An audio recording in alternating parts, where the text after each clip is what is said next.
Welcome to The Explainer. Today, we're diving into the story of social media star Jack Doherty. We're going to unpack the moment a simple bet for online content went completely off the rails, leading to a viral arrest on the streets of Miami and some pretty serious real-world consequences. Okay, so let's jump right into the action. We're going to start with the moment this all really blew up. A super tense confrontation that was caught on everything from police body cams to viral TikToks all over Miami Beach. I mean, this one quote really says it all, doesn't it? You can just feel the tension right there. That direct clash between an influencer in his own world and a police officer who is just not having any of it. And this right here from the body cam footage is kind of wild, as he's literally being put in handcuffs. His number one concern isn't, the fact that he's being arrested. It's his expensive watch. That really tells you everything you need to know about where his head was at in that moment. So, who exactly is Jack Doherty? I mean, who is this 22-year-old at the center of all this chaos? Well, to really get it, you have to understand the sheer scale of his online fame. Let's break down the numbers for a second. So first up, you've got YouTube. This is where it all started for him way back in 2017. He's built an absolutely massive audience of over 15 million subscribers. That is a huge number. But, of course, it doesn't just stop there. His influence is just as big, if not bigger, over on TikTok. You've got another 10 million people following him, waiting for his next piece of content.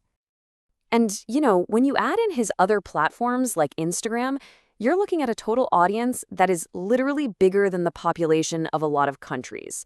So we're not talking about some small-time internet personality here. This guy has some serious reach. So how did he get all these followers?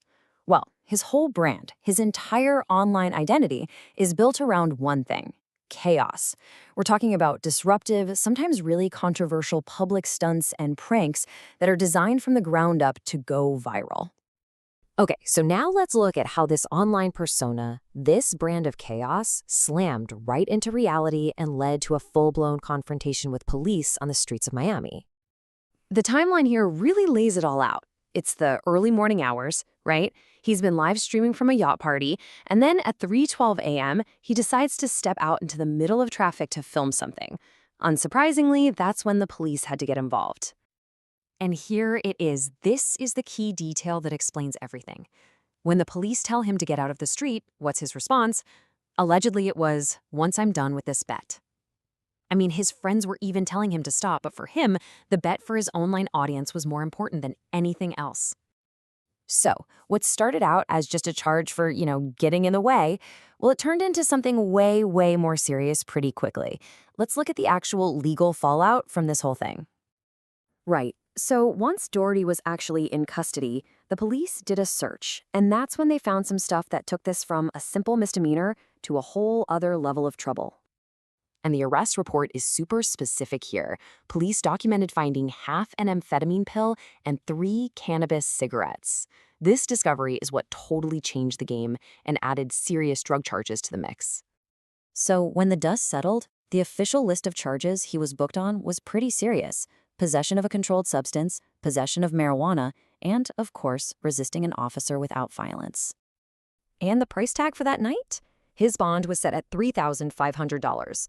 A pretty clear signal of just how seriously the authorities were taking these combined charges. After the arrest, the Miami Beach Police Department, they did not hold back. They put out a statement that basically sent a crystal clear message. We don't care how famous you are, you don't get a free pass to break the law in our city. Ultimately, this whole saga just puts a huge spotlight on a really critical question, right? In this endless chase for views, for likes, for viral content, where is the line? When does entertainment stop and endangering public safety begin? It's something a case like this really forces all of us to think about.